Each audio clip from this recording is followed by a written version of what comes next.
Ladies and gentlemen, welcome back to the channel. Pretty slow day overall, but that's going to change very quickly. Tomorrow is going to be a bigger day than today, and you're likely going to get some pretty big moves. You are getting some breaking news coming out on the debt ceiling that I want to go over with you guys. But I really want to look at the 13F filings as well, with AMC stock as well as with 8, because you're seeing some big players such as Millennial Management coming out and buying some bullish positions on AMC stock. I think that's something you guys will like to see. On top of that, we're going to look over retail sales expectations and how tomorrow's retail sales number coming in at 8:30 in the morning is going to be so important for this market.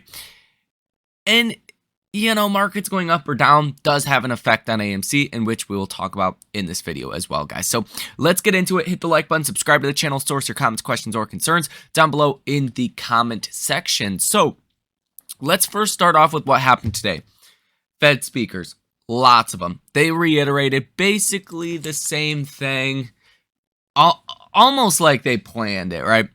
They basically all said, well, we're not looking at a cut.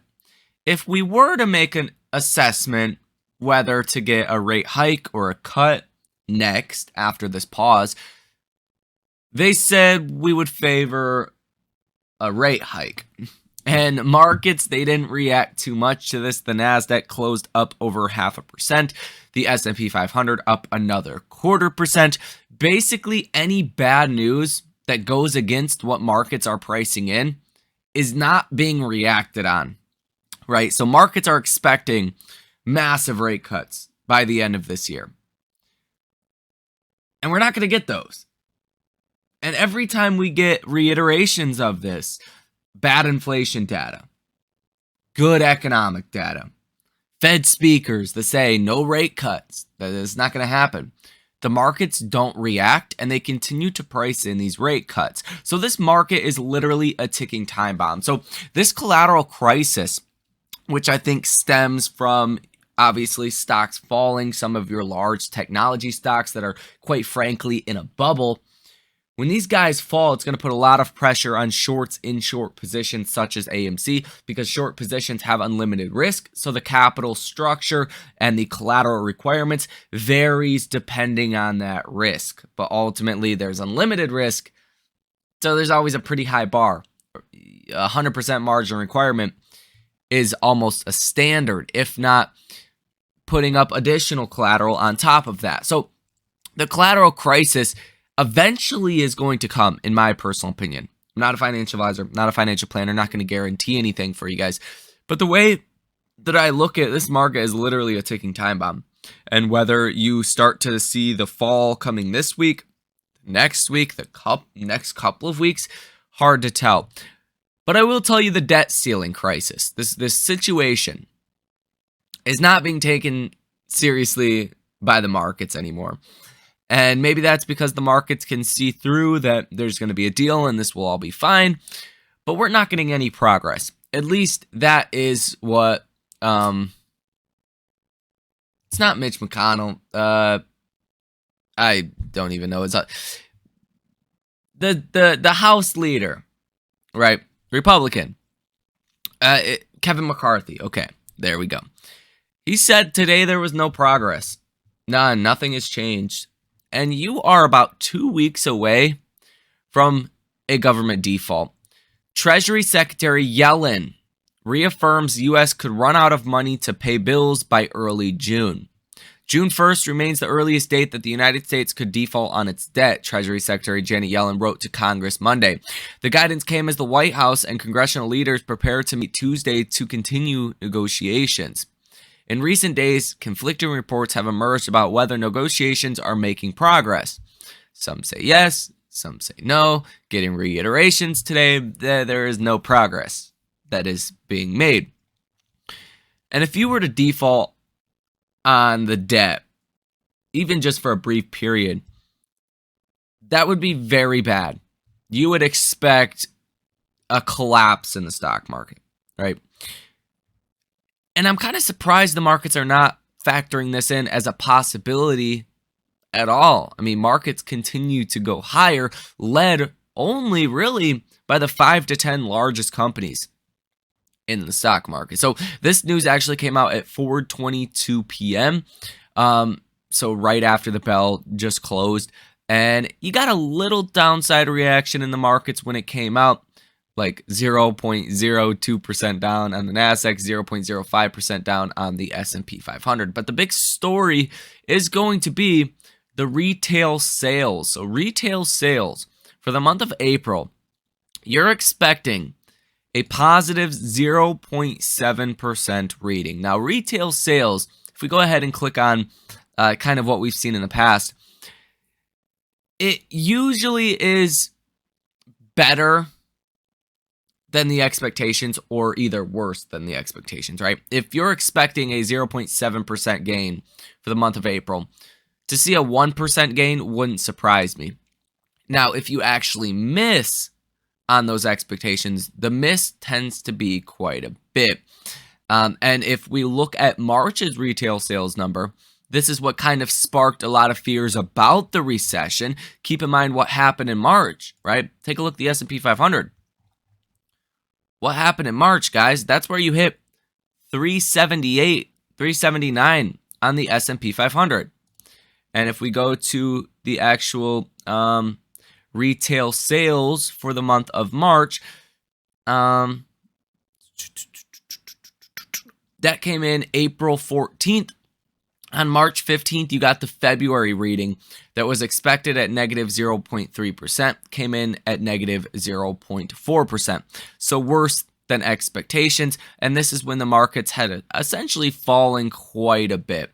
So this number is going to be very, very important. And if you guys look at the chart here, I mean, you've seen now 2 months back-to-back of negative retail sales. If you're negative again tomorrow, that's going to be a clear and obvious trend.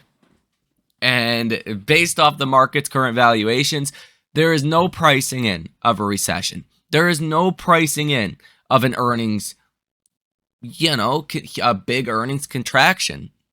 There's no pricing in of a debt ceiling crisis. There's no pricing in of anything negative right now. Markets are looking past all of that. And that's where I think the danger is. Not that everything has to be all doom and gloomy, but if the markets aren't going to acknowledge the risks out there, eventually they will be forced to.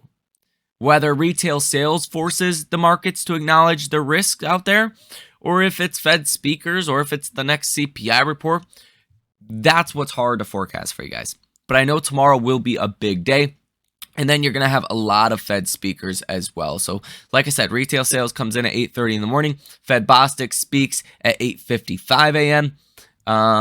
Fed Williams speaks at 12:15. Fed Logan speaks at 3:15. Fed Bostic speaks at 7 p.m. And that's going to do it for your calendar tomorrow, as well as that you have Home Depot earnings in after hours, which will be very, very important. If you guys want to come trade earnings and trade major events with us, the trading community link down below in the description of this video. We did make a trade on Rumble, and that stock kind of back and forth, but it was down about 9%. So we'll see how we open tomorrow morning. Looks like a pretty decent trade so far. Nonetheless, link down below in the description of this video if you guys do want to join that. And when you sign up, there is a message. There's essentially instructions on how to get access to that. And you could proceed from there and take those instructions. So there you have that. That's kind of your broad market stuff. We covered the Fed. We covered Janet Yellen and the debt ceiling.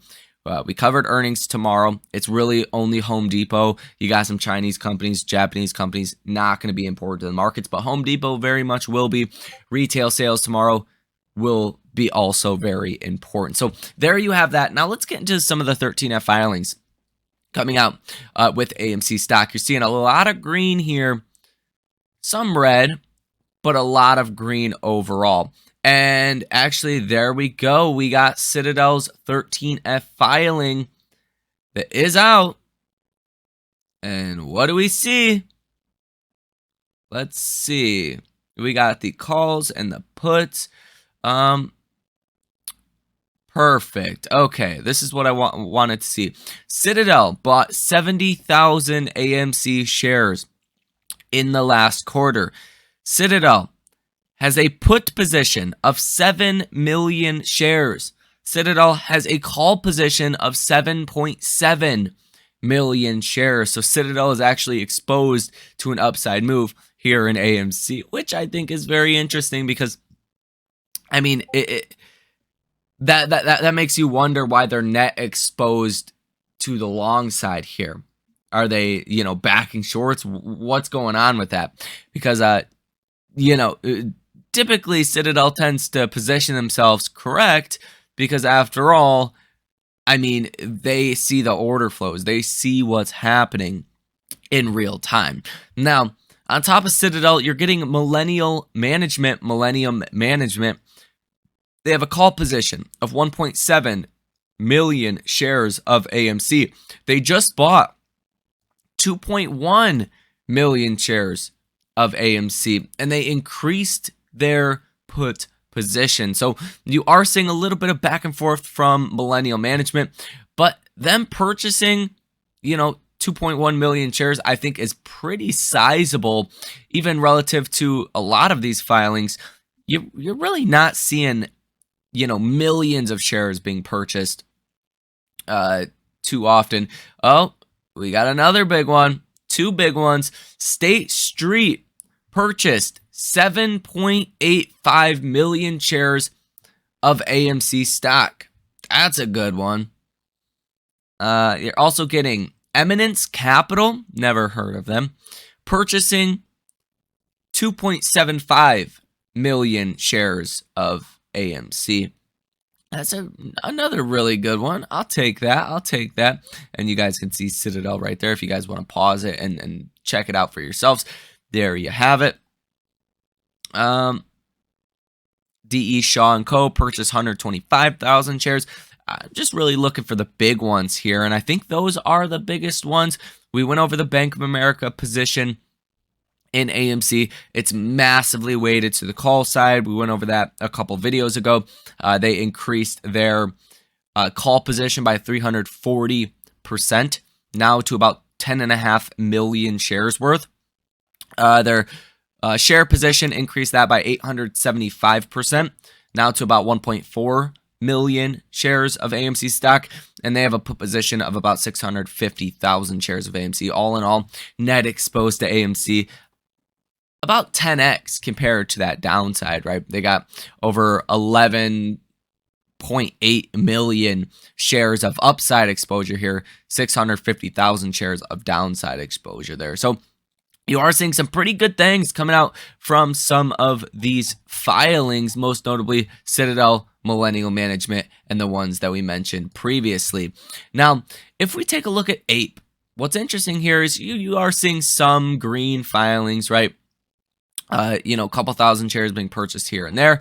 But what do you actually see here is a lot of red, guys. A lot of people have sold out of APE, and you're not seeing that much buying. You're not seeing that much interest in going out and actually buying into APE. So that is going to be all for that. If we go ahead and take a look at AMC on a technical basis, AMC stock is at $5.14 per share. You're fighting here, guys. AMC is fighting. You're down about 1.15% today. You're above that 50-day moving average, finding that as support. Really just looking forward to the next bounce here, because eventually you're going to have to bounce, right? How aggressive is that bounce? Is it as aggressive as the fall?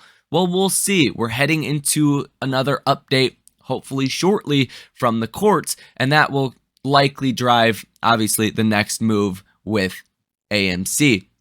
Now, on top of that, if we go ahead and take a look at the Ortex data with AMC, pull this up, got about 25% short interest of free float, 129 million shares currently sold short, cost to borrow average 92.5%, cost to borrow max 224%, cost to borrow minimum at about 1%.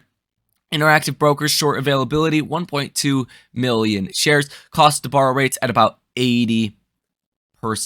So Numbers here looking pretty good, right, for a short squeeze. If you followed this trade in the past, the numbers have never been this high.